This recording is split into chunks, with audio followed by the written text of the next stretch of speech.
예, 안녕하세요. 네. 예, 들어가 보도록 하겠습니다. 지금 우선 자료 두 개가 있어요. 하나는 기출문제 5월분이라고 나왔는데 5개월분이 아니고 5월에 들어가야 될 기출문제예요. 이만한 볼륨이 하나 더 나가겠죠. 그래서 이게 17페이지네요. 기출문제는 보다시피 요거와 그 다음 자료가 이만큼, 이거보다 조금 더 될 거야. 한 3페이지, 4페이지 더 되는 정도의 분량이 있습니다. 문제가 많은 게 아니라 그게 이제 좀 문제 볼륨이 커서 그래요.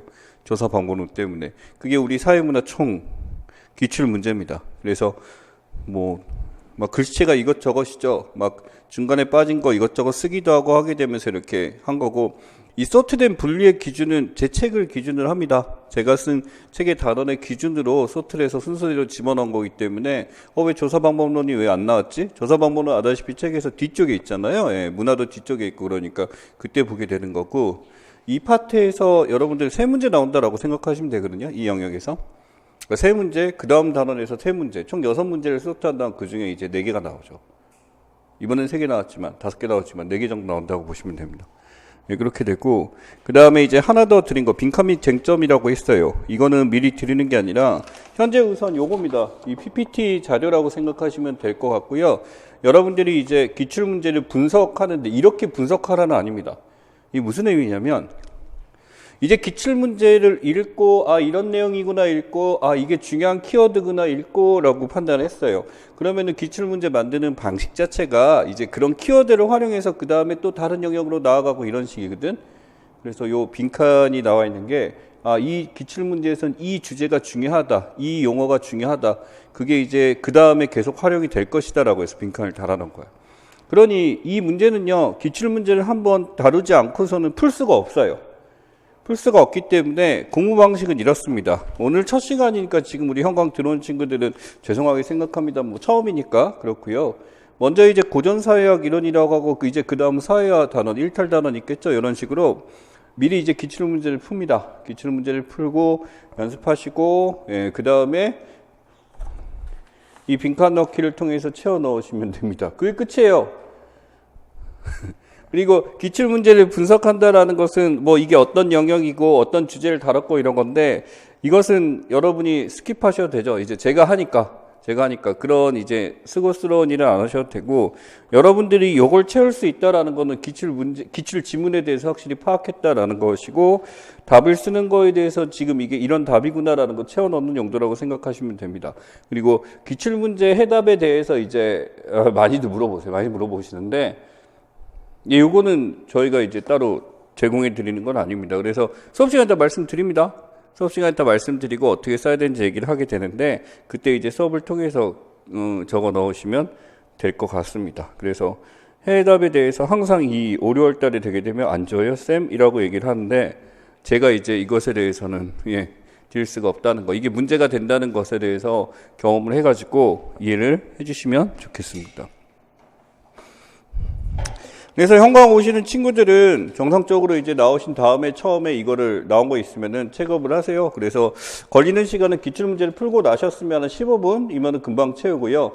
이제 확실하게 안 돼 있다 그러면 한 20분이면 채우는 거니까 오셔갖고 채운 다음에 바로 저랑 수업 시작해서 진행하면 될 것 같습니다. 예. 이거는 미리 안 드리는 이유가 만들기 힘들어요. 예, 그래서 이거 힘들어서 이것까지 해야 되는데 쉽지 않아요. 예, 그래서 이해를 해주시기 바랍니다.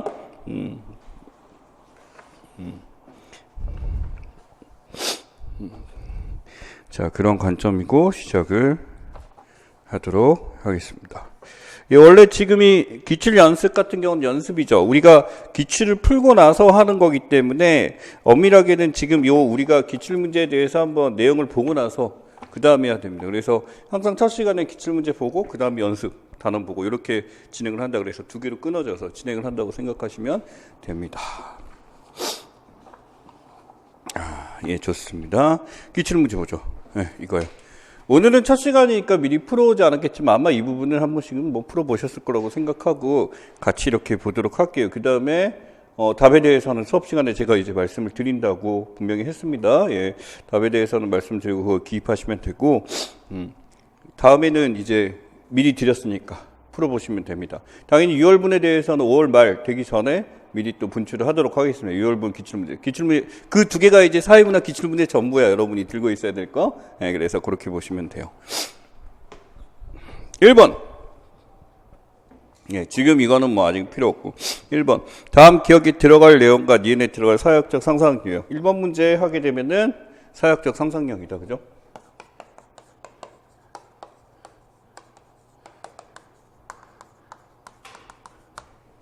1번 문제는 이렇게 생각하셔도 될 것 같아요. 어떤 기출문제인지 가장 기본적 개념을 묻는다라는 거에서 하게 되는 거고, 이거는 그냥 사회학 개괄에서 출제가 되는 거죠.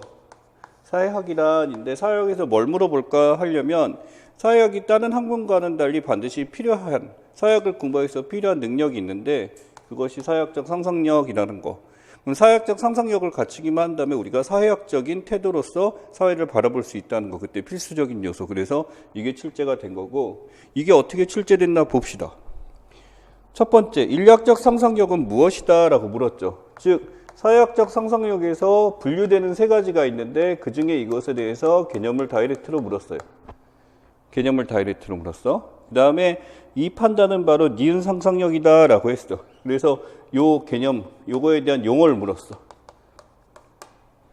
그러면은 이제 그 다음에 출제가 된다라고 한다. 우선 이거는 기본적으로 하셔야 되는 거지. 사회학적 상상력은 사회학적 상상력이 뭐다는 알아야 되고, 우선 이거의 기본적 의미를 알고 분류된 유형의 뜻까지 알아야 되고, 이거는 뭐 여기 빈칸이 있든 뒤에 있든 알아야 되고, 그럼 이 다음 문제는 뭘까? 활용이 나오죠.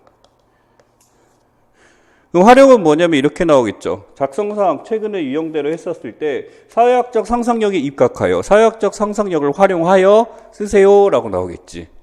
그러면 어떻게 나오냐? 어떤 상황이 나올 거야. 어떤 사회적 상황이나 사회적 사실이 나오게 되고 이것에 대해서 무슨 사회학적 상상력 A, B를 활용해서 이것을 분석하시오. 이렇게 나오는 문제가 나오겠지.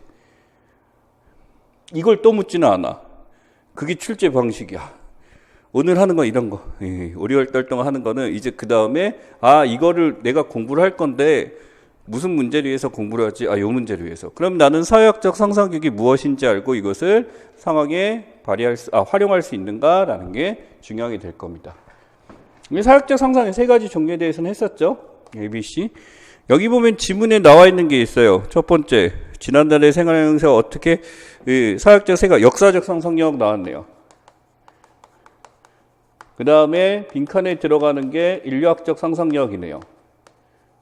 그 다음에 요거 두 개를 족감해서 하는 거, 이게 무슨 상상력? 비판적 상상력이 되겠네요.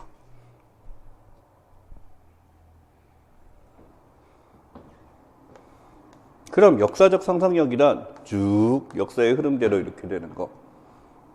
그렇지? 각 시대별로 이렇게 비교를 하게 되겠네요. 그러면 인류학적 상상력이란 뭐냐면 한 시대죠. 한 시대 안에서 각 민족 또는 각 나라끼리 이렇게 서로 비교를 하는 것, 이렇게 되겠네요. 근데 인류학적 상상력에 이제 정확한 표현으로 이 비판을 쓰지는 않지만 비교라는 게 핵심이 돼요. 서로 간에 비교를 하게 된다. 그래서 한 시대에 살고 있는, 동시대에 살고 있는 여러 지역의 사람들을 비교하는 것, 이게 그냥 답이거든. 이게 그냥 답인데 좀 더 구체적으로 이제 설명하기 위해서 여기다가 무슨 단어를 써주면 좋냐면, 비교를 할 때 우리가 반드시 하는 게 있죠. 보편성과 특수성이란 단어를 써주면은 이게 밀스가 얘기한 비교 인류학적 상상력이 됩니다.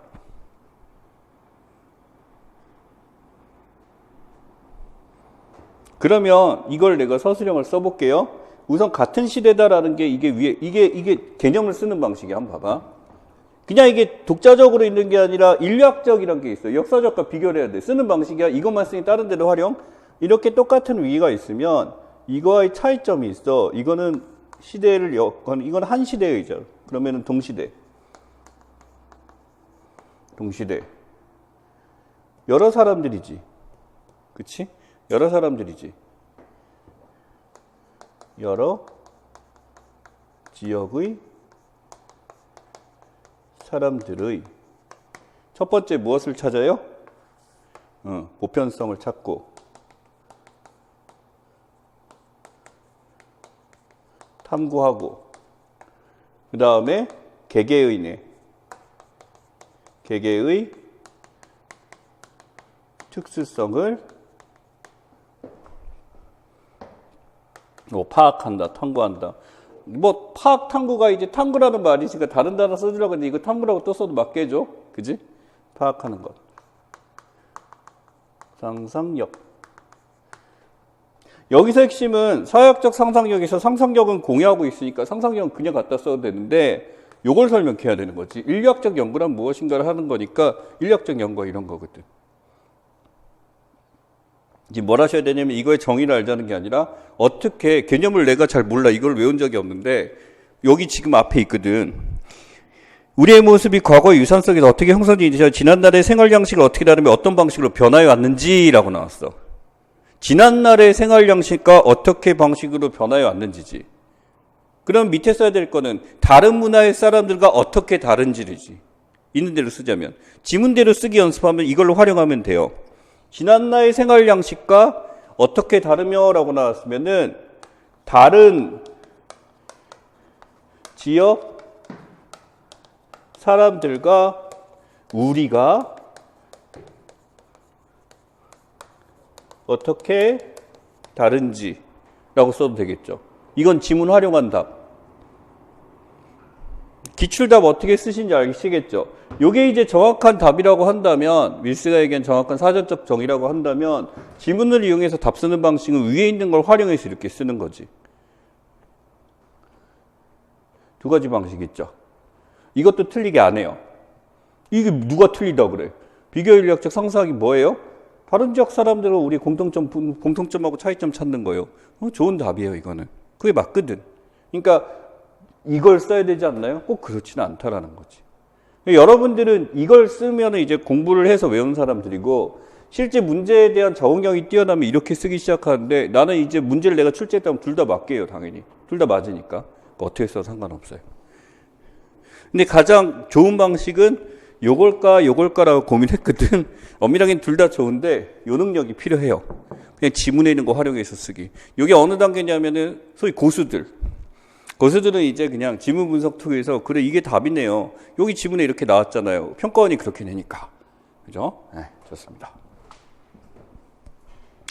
그 다음에 역사적 인류학적 상상 시공간적으로 열린 사고. 여기도 답이 있지. 얘는 이제 시간이라고 지칭을 해놨고 인류학적은 그럼 뭐란 얘기야? 공간이지. 공간의 얘기가 들어가야 되는 거죠. 이런 식으로. 그 밑에 이제 공간이라는 단어가 있어야 된다는 걸 보여줬고요. 그 다음에 열린상을 일정한 가치 판단을 함축한다라고 나왔어요. 밀스가 이제 집어넣은 게 있네. 가치 중립이라는 단어보다는 우리 사회학적 상상력은 뭐가 필요하다? 가치 판단이 함축돼 있다. 요거 왜 쓴 거냐면 요 이제 나중에 사회학적 상상력을 발휘하여라고 했었을 때 아마 핵심은 제가 보기에 요 시공간적 이것도 당연히 중요하긴 하지만 가치 중립적으로 보라는 건 아닐 거라는 거지. 그 다음에 볼 때 뭐라고? 가치 판단이 함축적이다라고 하는 거지. 이 가치 판단이 함축적이다를 보여주는 게 바로 마지막 뭐? 비판적. 비판하게 되면 뭐예요? 이거 쉬워요. 비교 판단적 상상력이죠. 그럼 비교하고 판단할 때 비교는 기준이 있지만 판단은 누가 해? 내가 하지. 내가 하니까 여기서 뭐가 들어가? 가치가 함축적일 수 있다. 가치적 판단이 이루어진다. 내 가치가 반영이 된다. 라고 하는 거죠. 그럼 2단계는 뭐냐면 가치 판단이 함축적이라기보다는 있는 사실을 가지고 여기서는 가치 중립의 시대. 이 단계라고 보면 가치 함축적 이렇게 되는 거죠. 이 중에서 가장 중요한 게 이거거든. 비판적 상상력이거든. 사회학은 지금 있는 현상에 대한 나의 결론이 있어야 되는데 결론을 내려면 이게 필요하지. 왜? 목적이 마지막에 나왔죠. 기존의 시각을 바꾸어. 유지해도 상관없어. 옳다면. 시각이 중요한 게 아니야. 뭐? 대안적 미래. 미래 제시할 것. 지금대로 유지하자. 아니다. 새로운 것이 필요하다라는 미래 제시. 우리 사회에 끼치는 영향력. 뭐 이게 사회학의 목표, 또 사회학적 상상의 목표가 되죠.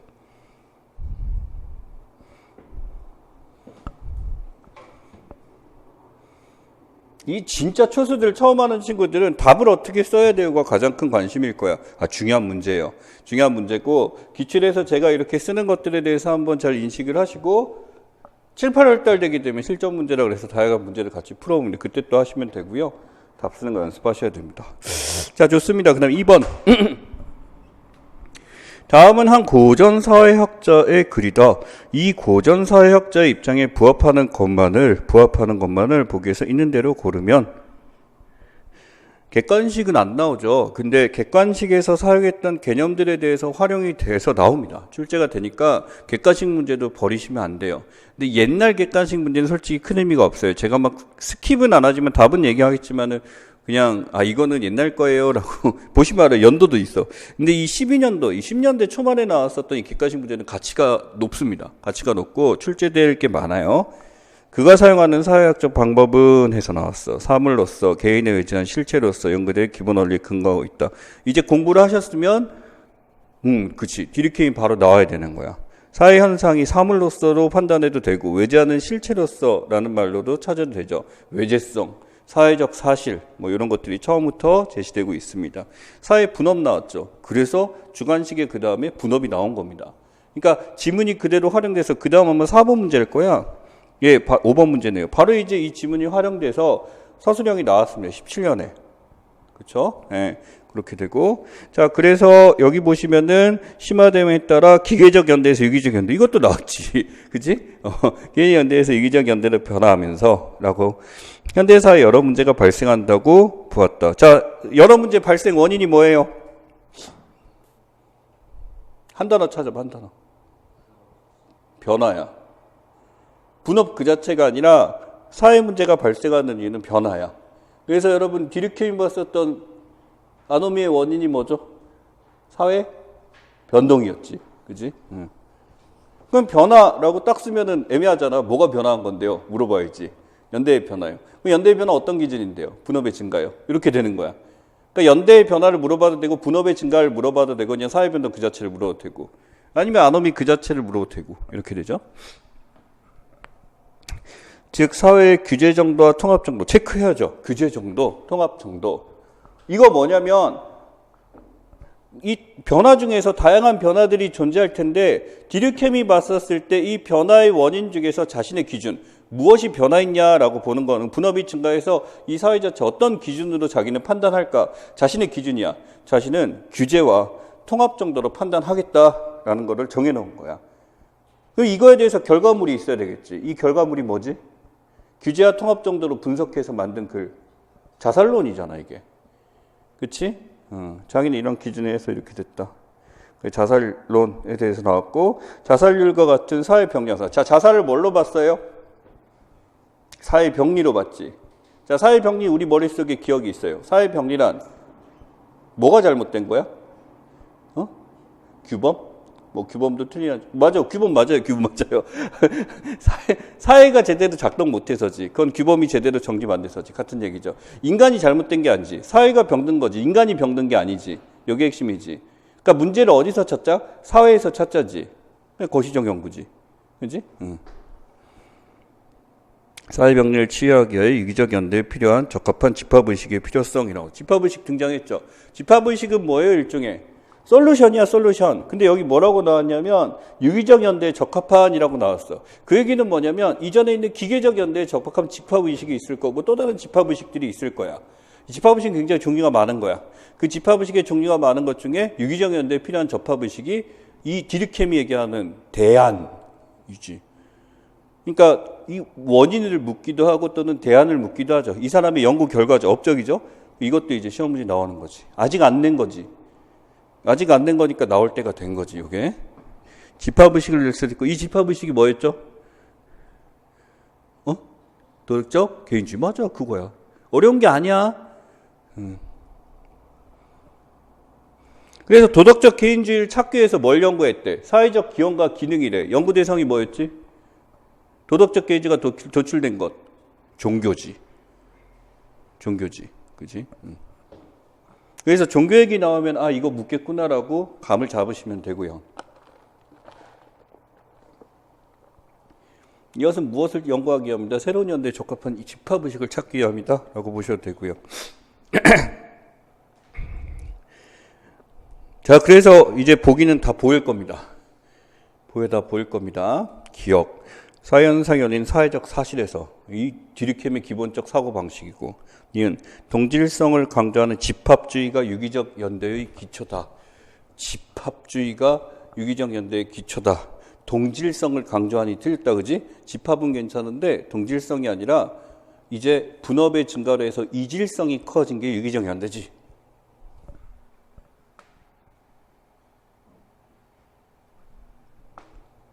디귿, 개인의 의식은 사회현상에서 종속변수. 독립변수가 이미 나왔죠. 독립변수가 뭐예요? 사회적 사실.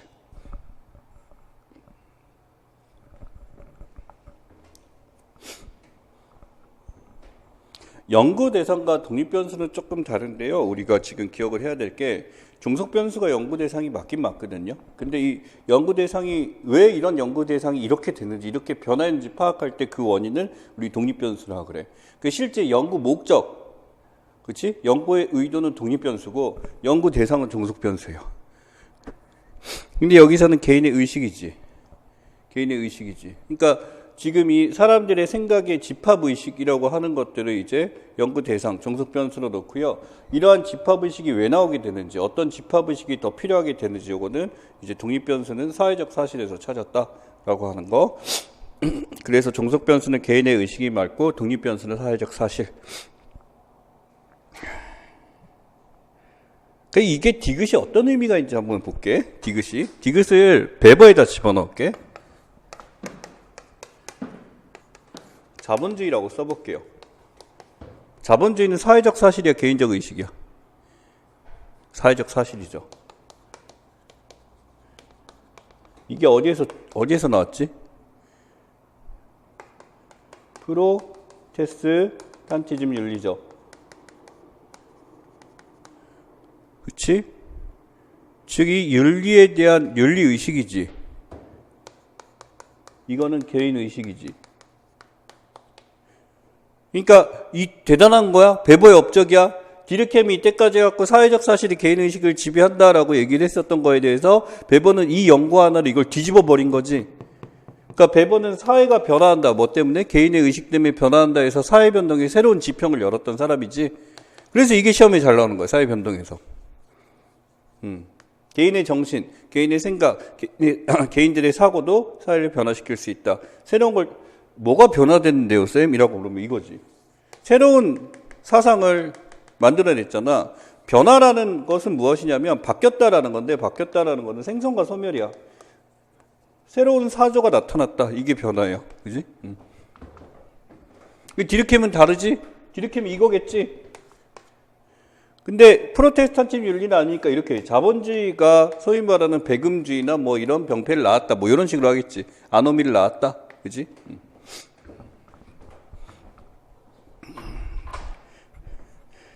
공연장에서 인기 연예인에 대한 영광은 일종의 집합의식이다. 제 부인의 사례를 들자면은 그때 임신하기 전이에요. 임신하기 전이지. 지금은 아이를 갖고 있는데 그 전에 그렇게 좋아한다고 생각하진 않았지만 우리 집 앞이 바로 삼산체육관이라는 데가 있어요. 진짜 보여요, 체육관이. 근데 거기에 이승환이란 가수가 온다는 거야. 그래서 나름 선물이라고 그 콘서트 티켓을 처음엔 2장 살라 그랬어. 나도 가려고 그랬지. 자리가 없어. 자리가 없어가지고 막 찾다가 하나 떡 뜯길래 그게 진짜 앞자리였어. 이걸 안 사면 안 될 것 같은 그런 느낌이야. 낚인 건지 뭐 낚인 건 아닌 것 같아. 아무튼 그래서 앞자리가 딱 뜯길래 딱 샀어. 탔는데 이제 티켓이 있다 그러는데 좋아한다 싫어한다 표현 안 하고 그래? 그래 뭐 알았어 갔다 올게라고 하더니 갔다 오더니 나한테 화를 내는 거야. 왜 화를 냈냐 했더니 왜 미리 얘기를 안 했니? 응? 아니 서프라이즈니까 이렇게 되는데 콘서트에 갔더니 노래 부를 때마다 따라 부르는 멘트들이 있대. 그리고 동작들이 있대. 자기 혼자 못하고 있어서 많이 부끄러웠대. 그래서 집에 오자마자 이승환 노래들에 대해서 콘서트장에서 어떻게 따라 불러야 되고 어떻게 춤을 추는지 일주일 동안 공부를 하더라고. 그래서 그 다음 티켓을 또 끊었어. 자기가 직접 취소됐죠, 코로나 때문에. 좋아하는 거죠. 그렇게 화내는 건 좋아한다는 뜻이, 고맙다라는 뜻이고, 아무튼 콘서트장에 가서 했는데 거기서 그걸 느끼는 거야. 그 사람들이 함께 어떤 이승환이 노래를 할 때 그 후렴구나 어떤 노래를 나올 때는 뭐 종이비행기를 던지든지 그 소품들이 있는 거야. 그 순간에 그걸 같이 하게 되면서 그 느끼는 이제 하나됨, 집합의식입니다. 그래서 동질성을 느끼지 못한 거죠. 자기 혼자 이질적인 존재도 있다는 거에 대해서 굉장히 아쉬웠던 거지. 의외로 그런 걸 좋아하더라고. 집합의식입니다. 집합의식이 뭔지 아시면 돼요. 같이 이렇게 종이비행기를 던질 때 눈치 보고 던지는 게 아니라 그래 이때 하면서 왜 특히 애들이 이런 거 좋아하죠. 자기가 먼저 해야 돼. 먼저 하는 거 그런 거 이제 그런 게 집합의식입니다. 자 그래서 답은 이제 니은을 제한 나머지죠. 좋습니다. 그 다음에 3번. 다음 사회이론을 제시한 학자의 입장에서 이제 지겨우면 안 돼요. 5번까지 있으니까. 지겨우면 안 돼. 자, 그래서 사회이론 제시한 학자 입장에 대한 설명 오는 것은 이처럼 12년도, 13년도, 16년도, 17년도 이 정도면은 이제 언제 나와도 이상하지 않은 사람 누구? 디르켐이지, 그지? 디르켐 그래서 잘 본 거야. 뒤에 한 문제 더 있는데 지금 최근 거 18년도는 다 맞구나. 이게 18년 나온 책이니까 19년도, 20년도는 마지막에 묶어서 가장 최근의 트렌드로 분석합니다. 마지막 7주차 때 이제 그거 됩니다. 7, 8주차 때. 사회이론을 제시한 학자의 입장에 대해 설명하는 거. 노동 분화 문제를 설명하려면 사회 구성원의 수와 그들 간 상호작용에 의미하는 동적 밀도의 증가뿐만 아니라 라고 나왔어. 핵심은 뭐야? 이 첫 문장에 동적 밀도 증가야. 이거 알고 싶은 거야. 동적 밀도가 어떻게 커지고 작아졌는지 증감을 보는 거고 연대 보고. 이 13번을 보면서 느낌이 와야 돼. 그 다음 시험 문제는 동적 밀도랑 연대겠구나가 느낌이 빡 와야 되는 거야. 개인들을 통제하고 묶어줄 제도와 규범이 확립되어 있는지를 살펴보아야 된다. 확립되지 않으면 무슨 상태? 아노미 상태. 그치 나와야 되겠지? 새로운 제도와 교육이 필요하다. 국가가 직접적으로 개입하는 바람직한 개인들의 결속감을 주기도 어렵다. 개인들의 결속감을 주는 게 뭐예요? 규범과 제도가 아니라? 집합의식인 거지. 그치? 규범과 제도도 주기는 해. 근데 이게 약해. 이건 지켜야 되는 거라서 결속감까지는 없거든. 그래서 개인과 국가를 매개할 수 있는 이라고 나왔어. 왜 노동조합이나 직능단체를 제시했어? 이건 개인만의 것뿐만 아니라 정부와 함께 해결할 수 있는 방안이었거든. 굉장히 이제 디르켐 보기엔 획기적인 방안이 뭐냐면 직능단체, 노동조합이었죠. 삼성도 노조 만들어요? 회장이 직접 나와서 얘기했으면 하는 거예요? 이 문호조 원칙을 없애겠다. 그리고 승계하지 않겠다. 자기 아들한테 안 물려준대요. 근데 이거는 제가 좀 알고 있는데 아들이 물려받을 만한 애가 아니에요. 국가의 위기가 올 수도 있어요. 그렇다고 하더라고. 근데 적어도 그런 태도에 대해서 무조건 색안경을 끼고 바라보면 안 돼. 삼성이 우리가 갖고 있는 어떤 이미지 상에서 뭐 삼성 최고, 삼성이 우리나라를 살렸잖아. 이거는 태극기고요. 근데 걔네들이 잘못한 것도 있는 거 아는데 그거 좋아지려고 바뀌는데 그걸 갖고 때리면 안 되는 거야. 우리가 문제 있는 애가 좋은 행동을 하잖아. 그럼 뭐 해줘야 돼? 칭찬을 해야 되는데 사람들이 그래도 삼성은 안 돼. 여전히 안 될 거 의심하고 있는 거야.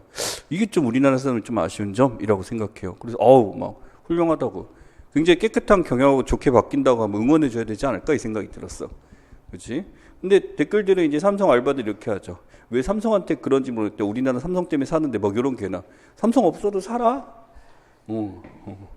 자, 그래서 여기 보시면 개인화된 현대사회의 경우 이것만으로 한계가 있고. 자, 현대사회의 특징이 나와 있죠. 뭐라고 나와 있어? 개인화라고 나와 있지. 디르켐이 분석할 때 우리가 디르켐이 그러니까 현대사회에 대한 제시글이 나올 경우 이거는 뭐로 놓고 봐? 개인화되었다고 생각하고 풀면 답이 나오는 경우가 있을 거야, 이것도. 그건 개인화 싫어하는 거다, 그지? 엄밀하게는. 디르켐은요, 개인화된 것에 대해서 이게 그렇게 마음에 들지 않은 사람이야. 디르켐의 목적을 얘기할게. 함께 살기거든, 공존이거든. 근데 개인화는 문제가 되잖아. 근데 이 디르켐의 특징이 또 있어. 아노미도 상존하는 거고요. 개인화도 좀 아쉬운 부분이긴 한데 이것도 상존하는 거야. 받아들여야 되는 거야, 우리가. 그래서 이것도 인정하는데 이것도 함께하기 위해서 선택한 게 뭐였어? 그게 도덕적 개인주의야, 그래서. 이것도 인정해. 하지만 함께 살아야 돼. 그렇게 해서 우리가 함께 지켜야 될 룰이 있어야 될 것 같고 그 개인주의도 여기에 맞춰서 한다면 문제가 없을 거야 라고 한 거지. 디르켐 지문의 현대사회에 나온 뭐다? 개인주의화라는 것을 컨셉을 잡고 푸세요.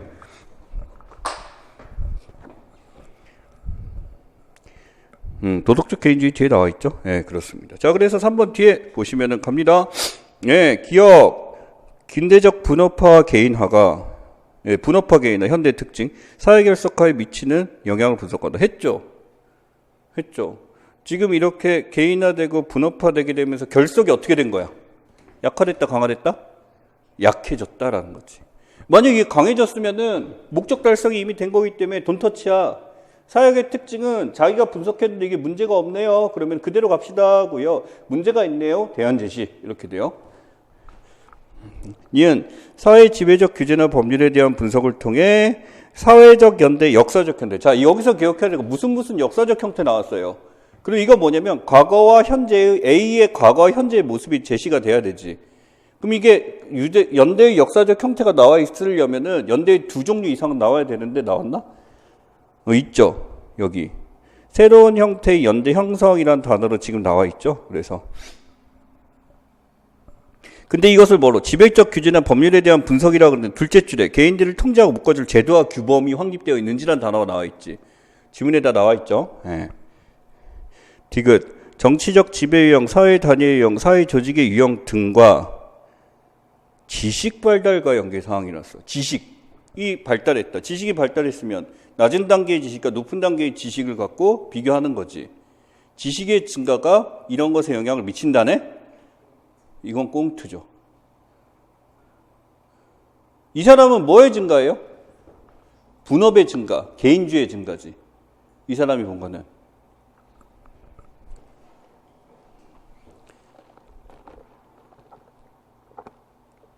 상호작용의 증가. 나와 있죠. 상호작용의 양.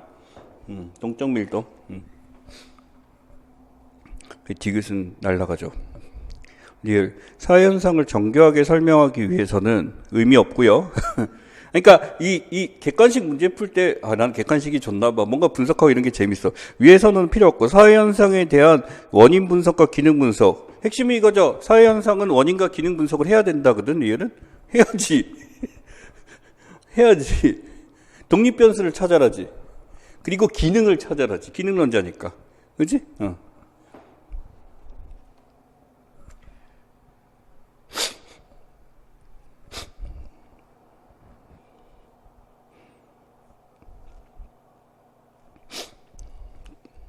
좋습니다. 그 다음에 4번. 다음은 어느 사역자의 주장을 재구성한 것이다. 밑줄 친 유형을 쓰시오라고 나왔어. 어머, 밑줄이 없어. 그지? 밑줄이 없어. 그래서 마지막에 있는 이 유형의 자살은 이죠. 이 유형의 자살에다가 체크를 해야 되겠죠. 밑줄 친 유형은. 죄송합니다. 이게 띄우고 하다가 씌우고 하다가 맨 밑에 있는 이 유형의 자살은 에다 체크하시면 됩니다. 특정 개인이 자살을 하느냐 아니라 왜 한 집단이 다른 집단으로부터 높은 자살을 보이느냐 하는 것이다 라고 나왔어. 집단 간 비교를 하네. 그지? 집단 간 비교를 하네. 뭐 이건 문제를 안 했지만 한 집단이 다른 집단과 비교한다라고 하면 무슨 상상력? 비교 인류학적 상상력이 되는 거고, 만약에 과거와 현재를 비교한다라고 하게 되면 역사적 상상, 이런 것도 물을 수 있어요. 디르켐의 연구 방식은 상상력을 발휘한 거죠. 한 집단이 다른 집단과 또는 그 다음에 나오네. 한 집단과 다른 집단 간 하게 되면 인류학적이고, 한 시대와 다른 시대 간 하면 역사적 상상력이 되겠고, 이 차이는 사회적 요인, 특히 사회적 추세의 변화이다. 사회적 요인이 바뀌었대 또는 사회적 추세, 흐름이 바뀌었대. 사회적으로 뭐가 바뀌었는지를 판단해야 되겠다. 공식적인 통계를 살펴본과 종교가 영향을 미쳤고 혼인 여부가 영향을 미쳤다 라고 찾았어요. 그치? 그 다음에 이러한 결과는 이형의 자살을 설명하는 근거가 된다. 이러한 사례에서 발견된 집정한 자장 핵심 문장이 나왔네요. 이 디르켐이 본 거예요. 핵심 문장은 바로 뭐냐면 결혼이나 개신교 가톨릭의 차이에서 나는 게 아니라 그거의 속성을 분석해 보니까 바로 여기 나와 있는 내적 통합 정도와 결속력의 차이, 그 다음 고립 정도의 차이,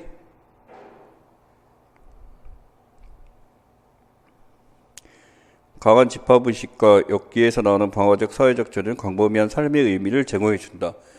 이게 만약에 강한 집합의식과 방어적 사회적 조류는 해갖고 뒤에 문장이 없으면은 부정적일 것 같거든. 그잖아. 강한 집합의식, 방어적 사회 조류 하기에는 약간 긍정적인 내용이 안 나올 것 같은데 뭐라고 나왔냐면 광범위한 삶의 의미를 제공한대. 이 사람은 그러니까 이게 나쁜 게 아닌 거야. 이 사람에게는 여기 나와 있는 강한 집합의식 필요하고요. 방어적 사회 조류 필요해요. 사회 문제를 해결하기 위해서는. 그러나 강한 집합의식은 도덕적 개인주의고 방어적 사회는 규범 확립이지. 이 사람에게 있던 아노미의 해결 방식과 미래 사회에 대한 해결 방식이지. 그지? 반면 어딘가에 속해 있는 집합의식이 약할 때 개인은 삶에 대해 무한 남정이 커질 것이며, 자, 체크합시다. 자기 파괴의 욕구 나왔어요. 이게 가장 큰 핵심이 됩니다. 바로 자살을 구분할 때요. 자살이 시험에 나온다라고 한다면 이렇게 얘기를 해보죠. 자살의 종류. 자살의 종류는 유형이 있어요. 유형. 유형이 이렇게 1, 2, 3, 4라가 있다는 이 중에 뭐가 나오나요? 라고 한다면 만약 1, 2, 3, 4 네 가지가 있으면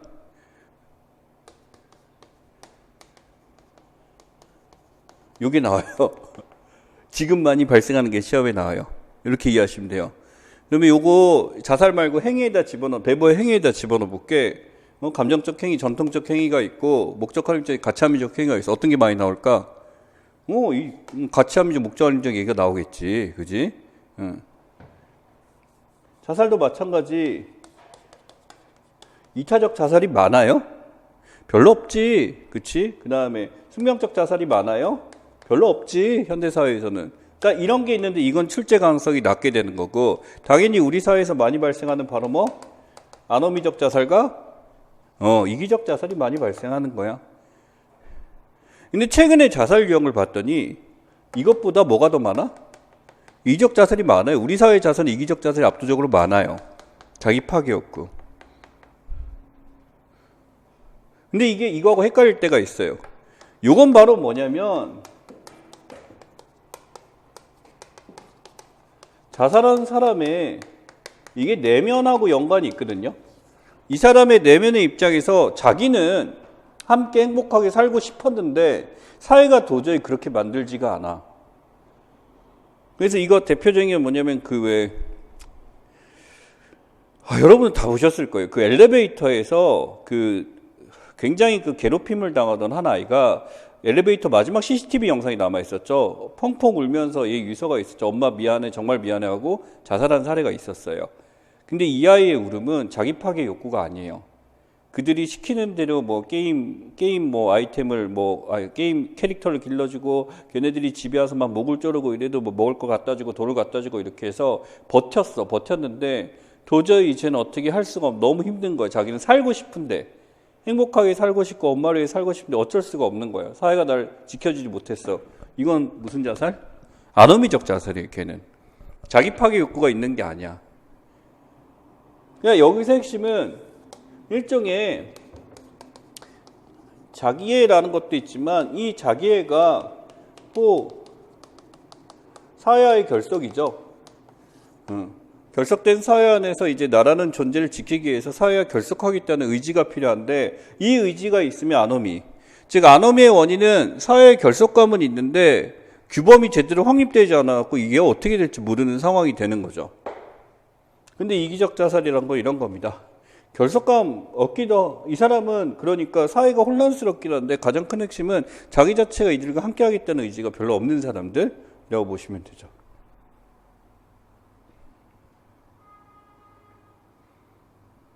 둘 다 힘든데 더 힘들죠.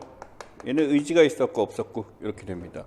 그러면은 이걸 어떻게 찾냐 하게 되면 여기서 이게 나왔죠. 개인의 삶에 대해서 무의미함을 느끼는 감정, 그리고 자기 파괴라는 개념이 들어가게 되면 이건 이기적으로 골라야 된다. 이때 오히려 아노미를 쓴 사람이 많았겠죠. 아노미가 당연히 제일 중요한 거였으니까. 왜냐하면 자살론에 업적하게 되면 아노미적 자살이라는 사회의 규범이 없을 때도 사람을 죽게 만든다는 것이 큰 업적이었단 말이야. 그 명제가. 근데 이기적 자살도 중요하죠. 그래서 이렇게 출제가 됐습니다. 실제로 우리 사회 자살을 분석할 때 요거 두 개로 이제 찾습니다. 요거 두 개. 이타적 자살은요, 노무현 대통령? 이렇게 보시면 돼요. 가족들이 갖고 있는 어떤 그런 문제에서 공격을 받았을 때 자기가 그렇게 자살을 하게 됨으로써 다 덮어졌죠. 이제 더 이상 묻지 않게 되는 거지. 이제 그런 거. 정치적 선택이긴 한데, 살기 싫다 규범이 없다는 아니죠. 자, 그 다음에 아래쪽에 5번. 다음 글에서 기업과 니은에 들어갈 적절한 개념을 쓰시오. A는 사회학 발전에 기여한 초기 사회학자이다. A는 심리학과 철학으로부터 사회의 영역을 분리해내기 위해, 이 사람 업적이 나왔다, 그지? 사회학이 뭐 그냥 아류작처럼 됐었는데 독립적인 학문으로 이렇게 했네. 개인의 외부에 존재하며 개인에게 강압적인 성격을 가지고 있었다. 이전에는 외재적만 있었는데 이제 강압적 성격 이게 나오면서 이제 강제적이란 단어도 쓰게 됐고요. A와 한 사람은 전통사회 사회대부분의 구성 유사한 직종에 종사하며 동질성, 공통의 경험과 믿음을 바탕으로 서로 결속되어 있다. 집합의식. 자, 그래서 그러나 산업화의 도시학적으로 기억의 증거가 나타났다. 기억이 뭔가? 라는 거지. 기억의 증거가 나타났다. 증가죠? 기억이 증가했대. 그러니까 이게 뭐냐면 과거 사회에서 현대 사회로 바뀌면서 어떤 흐름들이 있는데 이것의 증가를 표현한다. 분업, 그렇지. 이 분업은 위에 유사한 직종이라는 걸 처음에 제시해 놨기 때문에 우선 찾을 수가 있는 거고요. 이에 따라 새로운 종류의 사회통합 원리가 등장하였는데, 새로운 종류의 사회통합 원리가 등장하였는데 A는 이것을 이것이라고 개념화하였다라고 나왔어요. 사회통합 원리라고 한다면은 사회가 이렇게 서로 통합되어 있어요. 통합되어 있는데 이게 어떤 규칙이 있는 거예요. 또는 원리라고 부를게. 이 사회가 통합되어 있는 어떤 규칙성이 보이거든. 이 규칙성을 뭐라고 불렀어? 연대라고 불렀잖아. 그래서 우리가 알고 있는 연대가 갖고 있는 생각이 집합의식이라고 쓰기도 하지만 연대가 같은 말이야. 연대가 강조되면 무슨 의식? 연대의식이라고 써도 되는 거야. 이 연대가 갖고 있는 집합의식, 연대의식.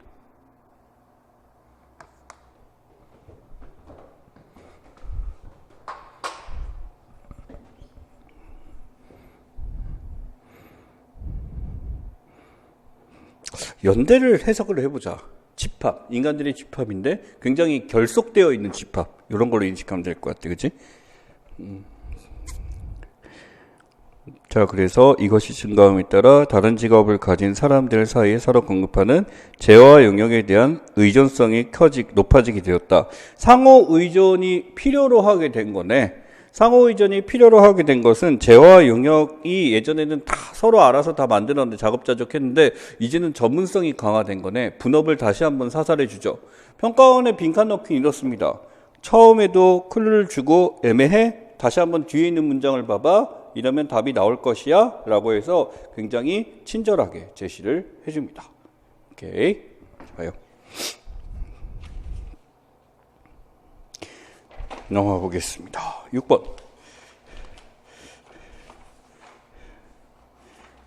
예, 다음 빈칸에 들어갈 사회학적 개념을 쓰세요. 이제 배보로 넘어왔습니다. 배보입니다. 두둔.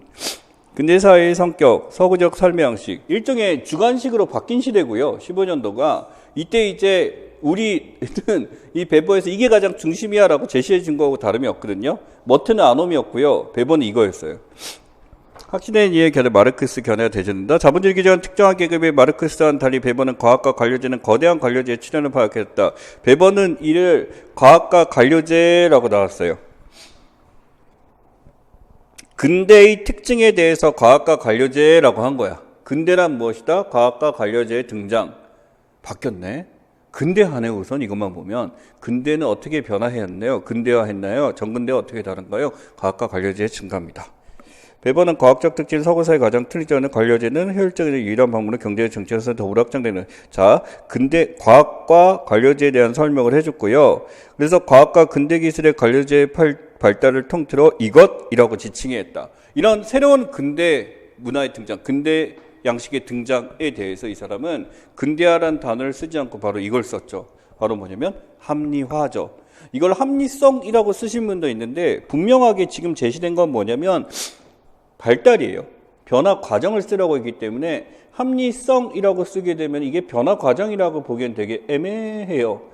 이거를 뒤에 한번 다시 지칭해줘요. 합리성 쓰지 말라고. 왜? 기술적 지식에 기반하여 효율성이 원리했다는 사회적 경직의 삶의 조직화라고 나와 있지. 조직을 이루고 있는 과정 중이라는 의미지. 무슨 화라면 뭐예요? 변화예요. 변화기 때문에 합리성의 증가라고 쓰신 분도 있었어요. 틀리게 했을 거예요. 왜? 문제로 보세요. 문제 뭐라고 나왔어? 개념을 쓰라고 했기 때문에 틀리게 썼을 거야. 왜냐면 합리성의 증가도 맞다? 합리성의 증가라고 지칭했다 맞긴 맞거든, 의미는. 근데 위에 보면 개념을 쓰라고 했기 때문에 합리성의 증가는 개념이라고 할 수는 없어요.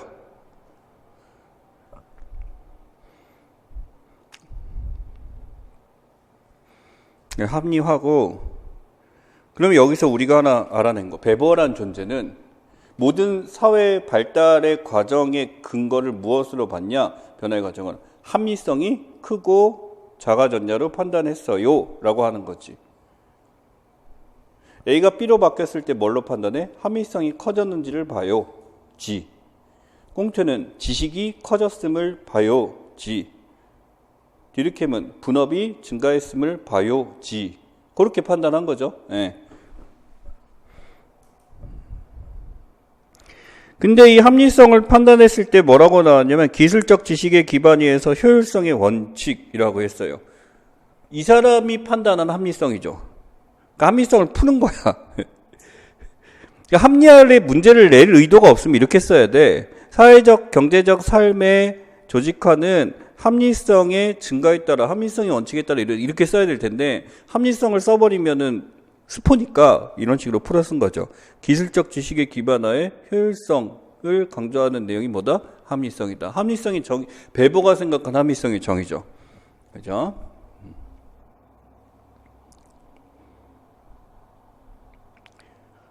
7번. 어느 사회학자의 주장을 구성한 것이다. 14년. 이게 더 먼저였다. 14님 먼저였다. 이거 내고 이거 냈죠. 순서가 지금 이게 앞에 있어야 되는데 해당 주제에 관련된 개변은 하나의 일관된 사회에서 정확하나 얻어진다. 이건 검증한 가서 구체적으로 존재하는 기술도 현상들의 통계적인 평균치도 아닌 순수한 개념적 구성물이다. 순수한 개념적 구성물의 의미를 풀어서 하자면 이 개념은 약속된 게 아니고 그냥 이럴 것 같아 라고 생각하는 우리 머릿속에서 만든 것이라는 거지. 우리 머릿속에서 만들었는데 이 이념형이라는 것이 답이 이념형이죠. 이념형이라는 것이 의미를 두려면 우리 머릿속에서 이걸 들어봐. 이렇지 않아? 라고 했을 때 사람들이 맞네. 그 얘기도 맞네. 이게 무슨 성? 이게 상호주관성이지. 그러니까 우리 머릿속에 만든 이념형, 그 생각의 척도가 상대방이 이걸 납득하는 순간 상호주관성이 형성되는 순간 이제 분석을 시작하면 돼요.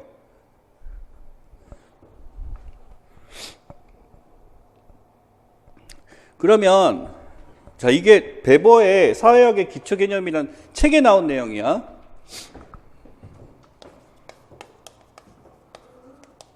이념형이 도출되는 과정에 필요한 성질이 있어요. 그래서 이념형이 쭉 만들어졌어. 그래서 이게 다른 사람에게 무엇을 획득해야 돼?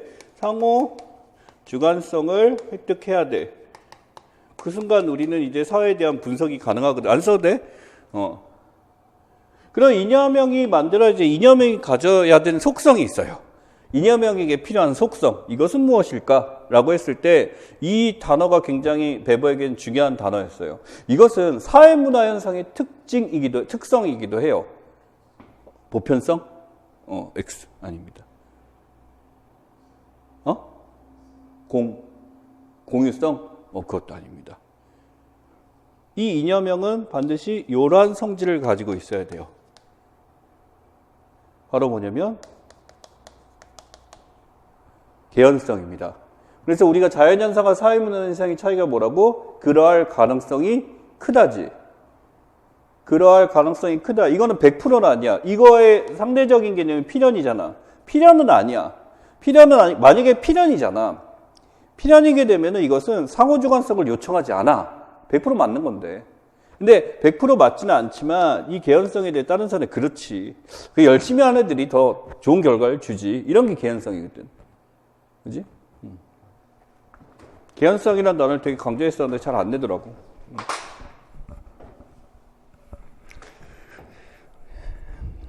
경험과학에서 이것이 가지는 의미 실제의 비교를 통해 복잡하고 다양한 경험적 실제의 다양성의 이타성을 정립하는 데 도움을 준다는 것이다. 보다시피 경험적 실제들을 정립한다가 아니고 정립하는 것에 도움을 준다로 도망가지.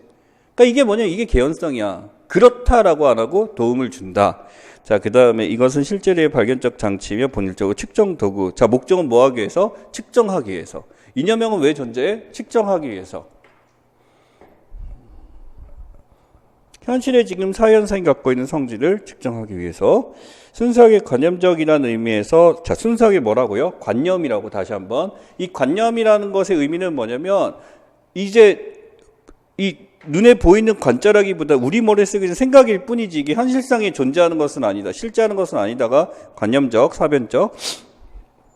유토피아라는 표현을 가지만 그렇다고 모범적이거나 당위적인 상태임을 의미하지는 않는다. 이것은 의미가 모범적일 수도 있어요, 사실은. 모범적일 수도 있어. 틀린 건 아니야. 근데 반드시 그렇지는 않다라는 거고 모범적일 필요도 없다라는, 모범적인지 당위적인지는 중요한 문제가 아니다라는 거.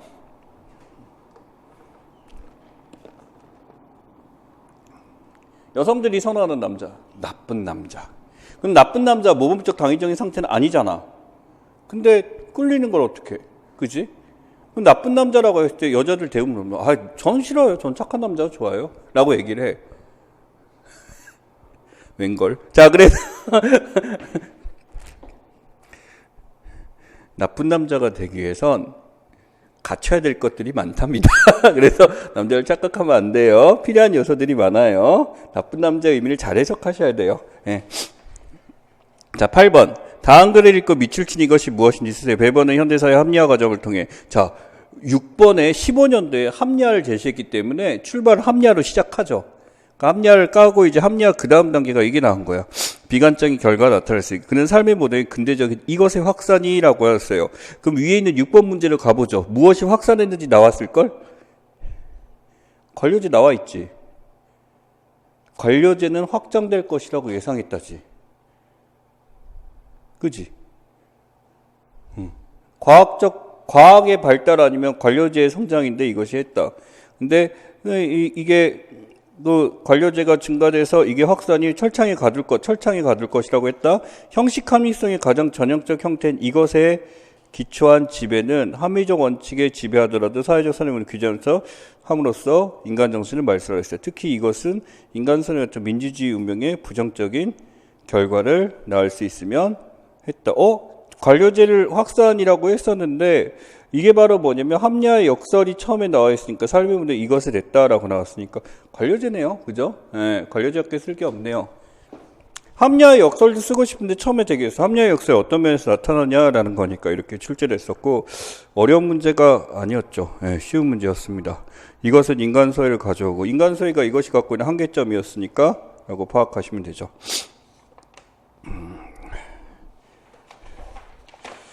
자, 그 다음에 9번입니다. 9번 보시면 가해 주장에 기초하여 나와 같은 탐구 활동을 하려고 한다. 가해 부합하는 사회학 이론 접근 방식 면신을 쓰고 사회학 이론을 정해 나에서 수행할 수 있는 탐구 활동의 예를 2줄 이내로 쓰시오라고 나왔습니다. 이 당시 시대는 이렇게 2줄이라고 했어요. 그래서 한 줄을 넘어서야 돼라고 하다 보니까 뭔가를 추가해서 써야 돼. 그래서 이런 짓 한 거야. 그냥 핵심만 딱 쓰면 안 되고 2줄이네? 그럼 좀 붙여야 돼. 뭘 붙일까? 고민을 좀 해야 되는 이런 거였고요. 이렇게 사회학 이론의 명칭을 쓰세요는 아직 나오는 유형이죠. 아직 나오는 유형이죠. 네, 사회학 이론이 뭐다? 가핀켈이 나와버렸어, 그냥. 가핀켈이 나온 걸 보고 이제 공부를 하셨던 분들은 고민 안 하고 바로 답을 쓰실 수가 있어요. 근데 이제 우리는 그런 용기가 없지. 한번 읽어보지. 개인들의 사회에 정석적으로 존재하는 것은 아니다. 주체적이네요. 예, 질서를 구성한다. 여기서 벌써 답이 나와도 좋고요. 그리고 답 쓸 때 항상 제가 이거 문제 풀 때 하나 요령 가르쳐 드렸죠. 개인은 사회 질서를 당연한 걸 받아들여 있다. 그것은 인간의 사회에 대해 수동적 무비가 존재하기 때문이 아니라라고 했으면 뭐뭐 아니라라고 나오는 구절 아예 가로를 쳐놓고 삭제하고 읽으면 더 명확하게 나온다고 말씀드렸어요. 평소 때는 공부를 하셔야 돼. 이게 아니기 때문에 이런 연구를 했다라고 인식은 하셔야 되지만 문제를 풀 때는 요게 없는 게 여러분이 답을 찾을 수가 있어요. 네. 개인들이 그러한 질서를 주체적 구성한다. 핵심은 계속 나오죠. 주체적 구성. 질서의 주체적 구성. 인간이 무엇을 만들어낸다. 개인이 무엇을 만들어낸다. 우선 이걸 통해서 하나 할 수 있는 거 미시적 관점이다. 그치? 이게 세 문장이나 나왔으니까. 그 다음에 개인들이 사회적 상호작용에 기초가 되는 규범과 가치를 어떻게 해석하는가. 해석 나왔어요. 해석적 연구에 해당하네요. 그 다음에 이를 위하여 사람들이 일상의 현실상을 지각하고 행동하는 방식. 일상생활에서 현실상을 지각하고 행동. 이 사람 관심인 건 사회적 사실이 아니야.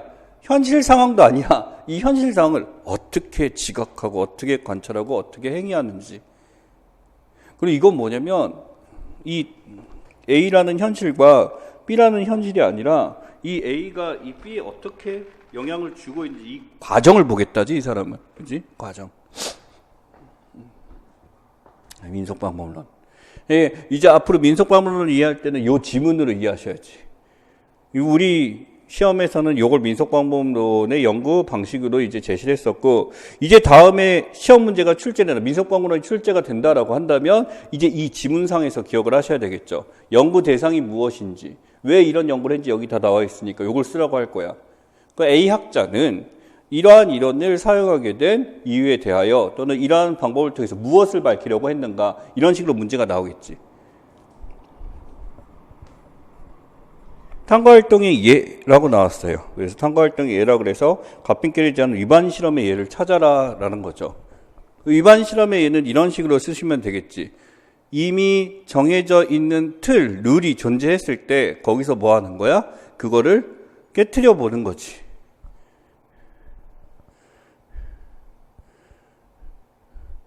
자, 시험 기간이야. 시험 기간인데, 이제 시험이 얼마 놔두지 않았는데, 갑자기 이제 공부가 안 돼서 이제 밤새도록 드라마를 보는 거야. 밤새도록 드라마를 보고 있는데, 이게 못 끊겠어. 왜 그게 제일 나쁜 짓 같아. 졸려가지고. 근데 눈을 뜨면 자야 되는데, 의지를 갖고 계속 봐. 계속 봤는데 해가 딱 떠는데 갑자기 문이 열려. 엄마가 딱 들어오더니 엄마 이러지. 잘하는 짓이다. 라고 했어. 그때 고마워 엄마 계속할게 라고 하는 게 뭐예요? 위반 실험이죠. 어떤 잘하는 짓이다가 있는 사회적 함축의 의미는 뭐야?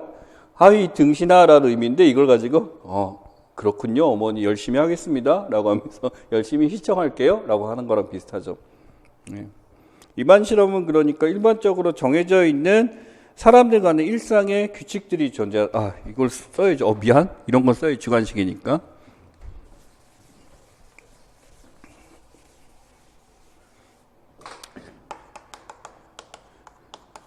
집단 내, 한 집단 내. 자신이 속한 집단. 그래서 가핀켈이 준 숙제가 뭔지 알아요? 수업 시간 얘기했어요. 가르치는 학생들한테 위반 실험 이렇게 하라 그랬어요. 집에 가서 가족들에게 그 가족을 마치 타인처럼 모르는 사람처럼 행동이라. 그래서 엄마가 밥 먹어 그러니까 아주머니 뭐 먹어야 되는 거죠? 이런 식으로 하는 거지. 그럼 저 미친놈이 하니까 저한테 왜 욕을 하세요? 저 아세요? 라고 하는 거죠.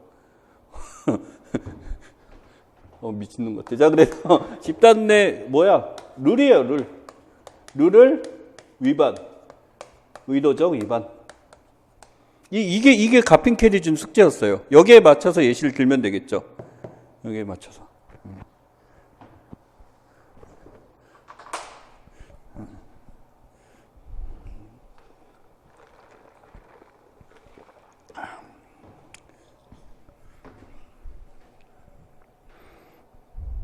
그래서 이거는 적합한 답이 따로 있는 게 아니라 이런 사례에 대해서 여러분이 드시면 됩니다. 예기 때문에. 예라는 것은 그래서 구체화시켜서 되고 의미가 통하면 되기 때문에 학교에 가서 갑자기 인사하지 않기, 친구가 밥 한 끼 하자고 그랬지. 그래 몇 시에 먹을 건데 언제 되는데 라는 식으로 구체적으로 물어보기라든지 이런 것들. 자, 10번 제시된 사회 이론에 대한 설명으로 오는 것은 우선 10번에 대해서 말씀드리자면 안 나오겠죠. 안 나온다기보다 이제 사라진 것 같아요. 여기에 대해서는. 인간 행동을 설명하면은, 안 나오는 게 아니라, 쏘리.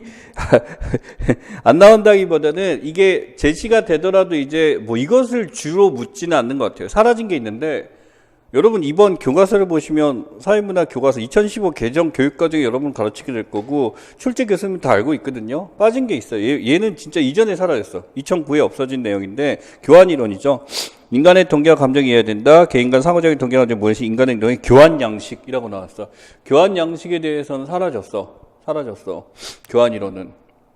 근데 이거 안 내고 그거 냈지. 레비스트러스를. 호혜성을 냈죠. 한 사람의 행동이 다른 사람의 행동을 강화하거나 강화 처벌, 그리고 서로에 영향을 미치는 사회적 행동을 연구해야 된다. 교환 양식에 대해서 내가 강화하고 싶은 것 또는 타인을 처벌하고 싶은 것, 그걸 통해 내가 얻게 되는 이득을 분석하는 거, 교환 이론이었습니다.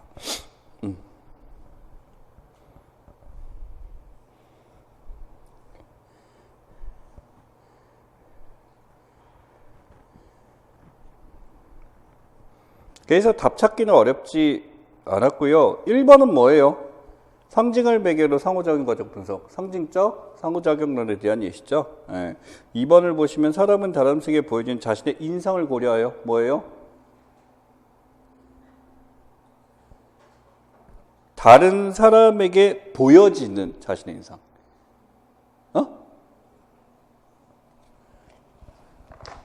내가 너희들 답변 이렇게 들으면서 느낀 점은 진짜 귀가 안 좋아졌나? 이런 생각을 하는데 보통 립싱크를 해서 그런 거잖아.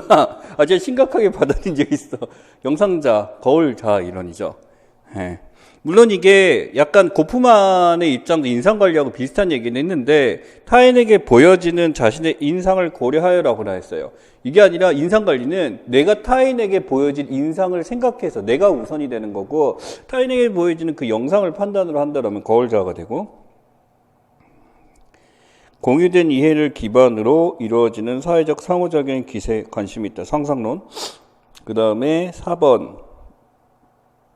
4번이 이제 교환 이론이고 5번 개인이 공평한 생각하는 교환 기준은 사회 규범과 제도가 되면 거시적 이론이 되죠. 미시니까 이거는 사회 규범 제도가 아니라 내가 선택하는 것이라고 해야 됩니다.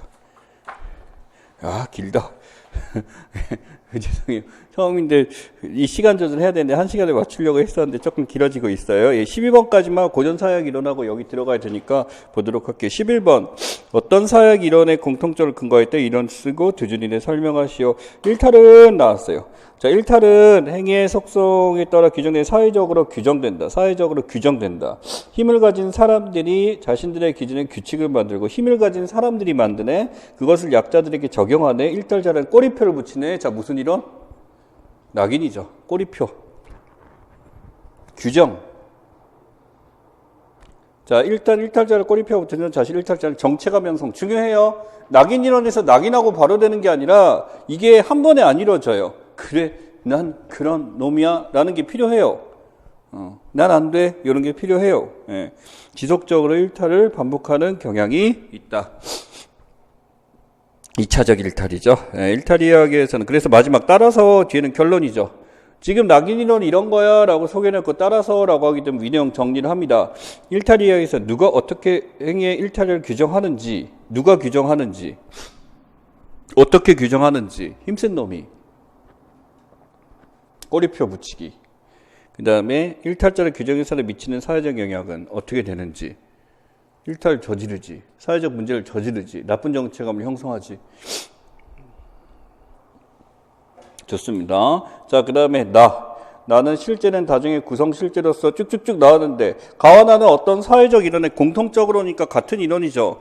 가 같은 경우는 낙인 이론과 상징적 상호작용론이라고 우선 될 것 같고요. 실제는 다중의 구성 실제로서 주관적 의미에 대한 이해의 현상과 청체적 탐구를 통해 이해될 수 있다. 이해란 말이 미친 듯이 제시되고 있는 이것 바로 뭐냐면 이것도 미시적 연구에서 상위적 상호작용의 연구가 되겠죠.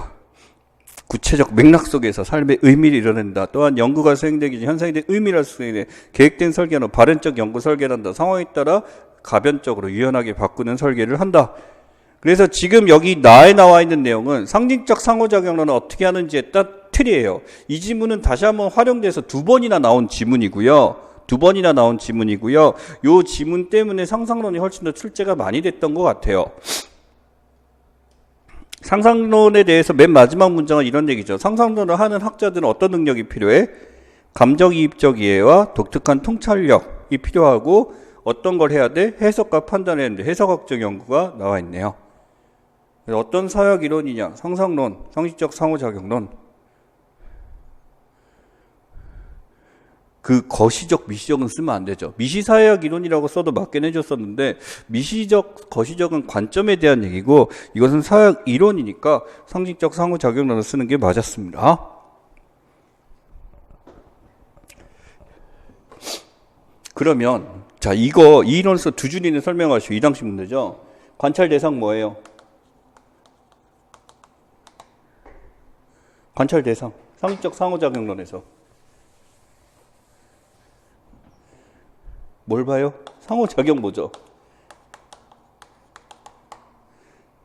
근데 여기에 상징적 상호작용은 무엇을 매개로? 상징을 매개로 또는 상징을, 더 쉬운 말, 상징을 통한 상호작용.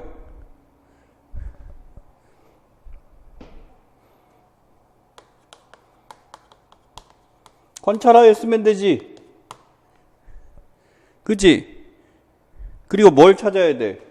지금 이건 관찰 대상이니까 종속 변수고 여기서 찾게 된 독립 변수가 뭐예요? 나와 있어 여기에. 동기나 의도나 의미죠. 다 안 써도 돼요. 의미만 써도 되고 동기만 써도 돼요. 상관없어요. 관찰을 통하여 관찰하여 이것을 뭐 하는 것? 밝히는 것. 이게 이론이에요. 어떻게 하는지 알겠죠? 그러면은 요렇게 그냥 줄로 외우지 마시고 이 이론은 관찰 대상이 뭐냐? 민속반문으로 대입하면 뭐예요? 상호작용을 사회 질서를 어떻게 구성하는지가 관찰 대상이지. 그치? 그들 통해서 이것을 어떻게 구성하는지 밝혀내는 것이라고 하는 거지. 그 관찰 대상은 똑같이 상호작용인데 상호작용을 관찰하여 이러한 사회 질서를 어떻게 구성하는지 밝히는 것. 이게 민속반문론이고 상징을 통한 상호작용처럼 동기나 의도를 밝히는 것. 이게 상식적 상호작용론. 두 개 차이 아시겠죠? 그러면은 뭘 찾아야 돼? 관찰 대상. 이거 뭐예요? 무슨 변수? 독립 변수네. 그럼 우리가 어떤 정의를 쓸 때 밝혀야 될 거는 뭐다? 무엇을 관찰하는지, 이걸 통해서 무엇을 알려고 하는지를 쓰면은 이론에 대한 정의입니다. 이론은 어떻게 구성됐어? X에서 Y로 구성됐잖아. 그럼 이론의 정의를 쓸 때는 요거 두 개가 나와 있어야 되겠지. 이해갔어요?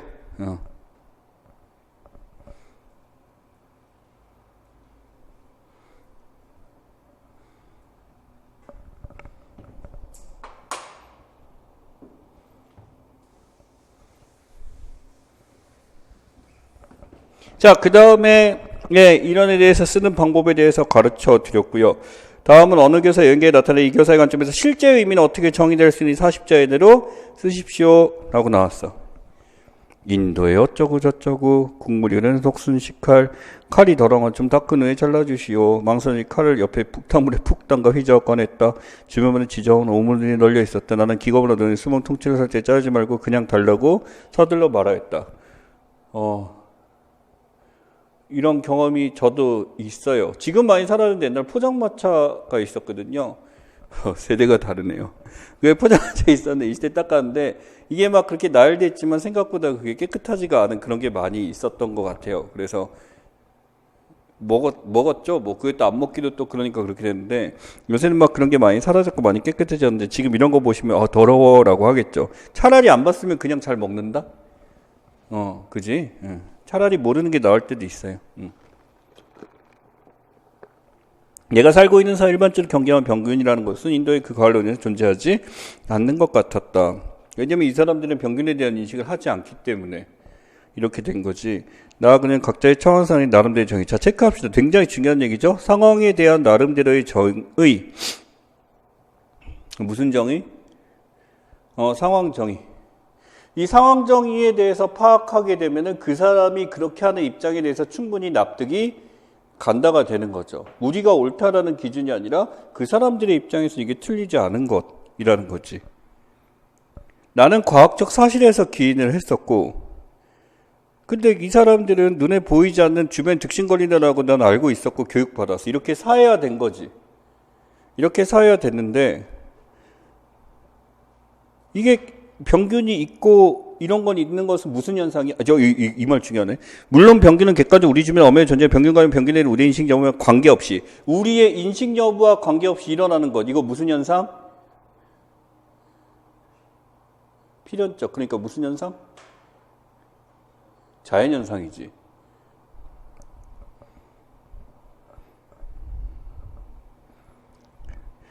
이건 자연현상이고 하지만 나와 노점 상행에 직접적 영향을 주고 있었던 병균에 관한 과학적 사실보다는 또 나왔네. 병균에 관한 과학적 사실보다는 가로치고 날려버린 다음에 있었던 것은 무엇이다? 병균의 존재에 관한 사회문화의 분위기다. 이건 무슨 현상? 사회문화 현상이라는 거지. 사회문화 현상을 연구할 때는 자연현상으로 보면 안 되지. 사회문화 현상으로 봐야지. 그럼 사회문화 현상 그 자체를 본다면 그 사회 입장에서 판단할 수가 있지. 상대적 입장에서 봐야 된다라는 그런 게 나와 있는 거죠. 이 사람은 그러니까 철저하게 상황 정의를 통해서 그 사회에 처한 현실의 입장에서 봐야 된다. 무슨 관점이야? 상대론적 관점이지. 비교론적 관점이 되려면 우리 입장과 저 입장이 이렇게 다르다가 제시가 돼야 될 거고 이건 상대론적 관점에 해당하는 거고.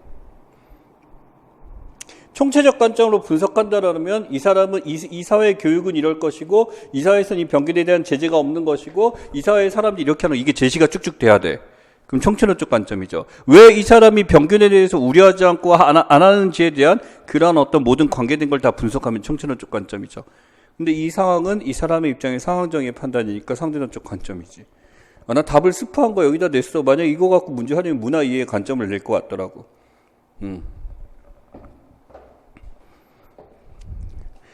여기까지가 고전사연. 이거 말고 솔직히 더 있습니다. 더 있고요.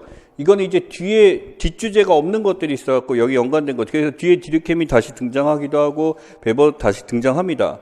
근데 베버의 계층과 관련해서는 계층에다 갖다 놓는 거고 디르켐의 뭐 종교 파트에서는 종교에다 갖다 놓고 이렇게 했기 때문에 더 있습니다. 그래서 없어 보이지만 단독적인 이론을 물어본 게 이 정도 존재하고요. 여기서 판단해야 될 거는 이러한 지문들에 대해서 빈칸 넣기야 또 물어볼 만한 주제들. 쟁점들에 대해서 정리를 할 겁니다. 잠시 쉬는 시간 동안 답 안 쓰신 분들은 한번 채워 넣어 보시고요. 조금만 쉬었다가 이어서 가도록 하겠습니다.